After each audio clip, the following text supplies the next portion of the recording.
आप सबको जय मसीह की। खुदावंद आप सबको बहुत आशीष दे, बरकत दे।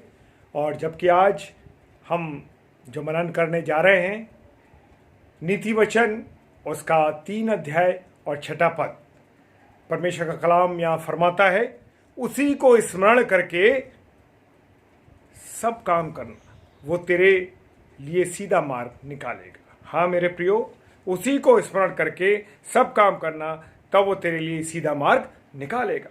हाँ मेरे प्रियो, नीति वचन उसका 3 अध्याय हमने कई बार पढ़ा होगा और कई बार हमने इसके विषय में संदेश भी सुने होंगे मेरे प्रियो।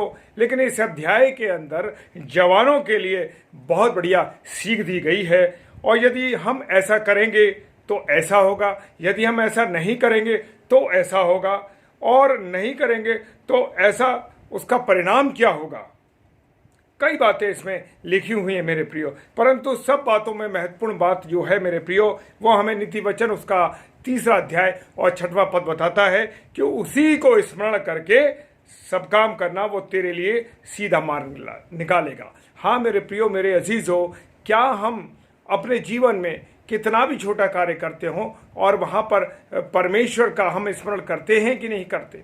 हाँ मेरे प्रियो, सबसे छोटी बात मैं बताना चाहता हूँ, क्या हम अपने जीवन में जब पानी पीते हैं उस समय क्या परमेश्वर को स्मरण करते हैं? हाँ मेरे प्रियो, क्या हम अपने ऑफिस के काम में जाते हैं उस समय हम क्या परमेश्वर को स्मरण करते हैं?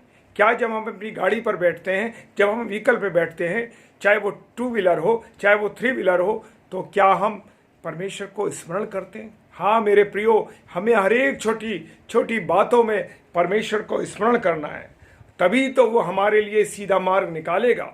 हाँ मेरे प्रियो, और आज के बहुत से जो नौजवान हैं मेरे प्रियो, वो अपने जीवन में कुछ ना कुछ ढूंढ रहे हैं मेरे प्रियो, और वो कुछ ना कुछ ढूंढने का प्रयास करते हुए हमें नज़र आते हैं। वो परेशान हैं कि हम क्या करें। बहुत से जवानों के मन में ये बात रहती है कि हम क्या करें, हमारे समझ में नहीं आ रहा, हम कहाँ जाएं, हम कैसे करें, कौन सी फील्ड का हम चुनाव करें।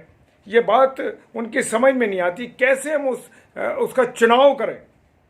बहुत से युवा अपने भविष्य के लिए बहुत ही सशंकित हैं मेरे प्रियो, बड़े परेशान हैं कि हम क्या करें, उनके जीवन में उनको समझ में नहीं आ रहा।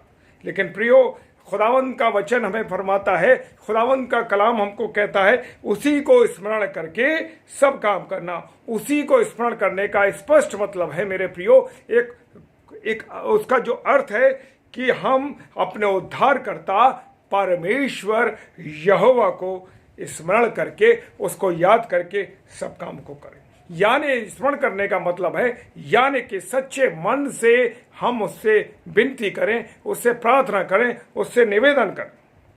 यहाँ पर मेरे प्रियो, मेरे अजीजों, 1 या 2 या 3 कामों के लिए नहीं, सारे कामों के विषय में कहा गया है। हाँ मेरे प्रियो, सारे विषयों के बारे में कहा गया है। यानी कि हमारे जीवन में कोई भी काम हम क्यों ना करें, लेकिन हर काम को मेरे प्रियो, मेरे अजीज हो, हर काम को हमको, चाहे वो छोटी से छोटी बात हो, चाहे वो बड़े से बड़ा निर्णय हो मेरे प्रियो, हमें परमेश्वर को, हमें अपने खुदा को, अपने सृष्टिकर्ता को याद करके उसका निर्णय लेना हो। इससे पहले जो भी हम कोई काम करें, उससे पहले हम परमेश्वर को स्मरण करें। हमें सबसे पहले सिर्फ और सिर्फ अपने परमेश्वर को स्मरण करके अपने काम को आरंभ करना है मेरे प्रियो।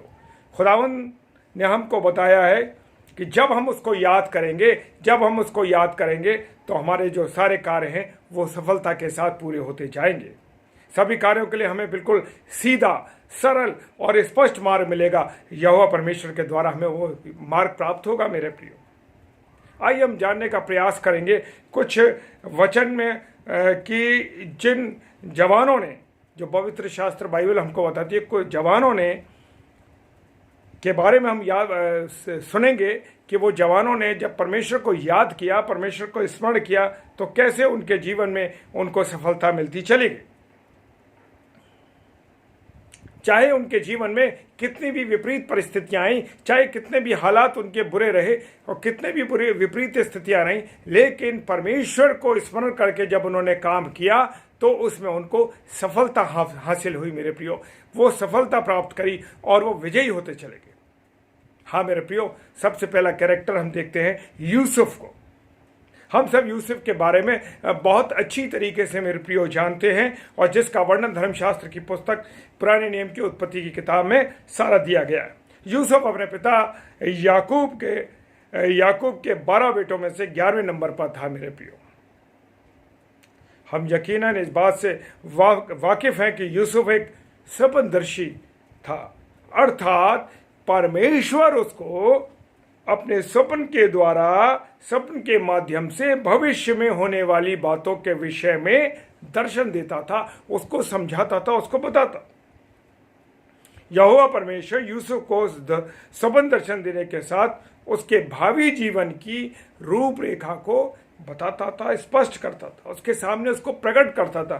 उत्पत्ति की किताब उसका 37 अध्याय और 5 से लेके 9 पद तक मेरे प्रियो उसके विषय में लिखा। और ये बात यूसुफ के जीवन में इसलिए हुई कि वो परमेश्वर का भय मानता था। मेरे प्रियो, इस बात पर हम अनुमान लगा सकते हैं कि यूसुफ अपने परमेश्वर यहोवा को स्मरण करके सब काम करता था और इसीलिए परमेश्वर ने उसको संभाला।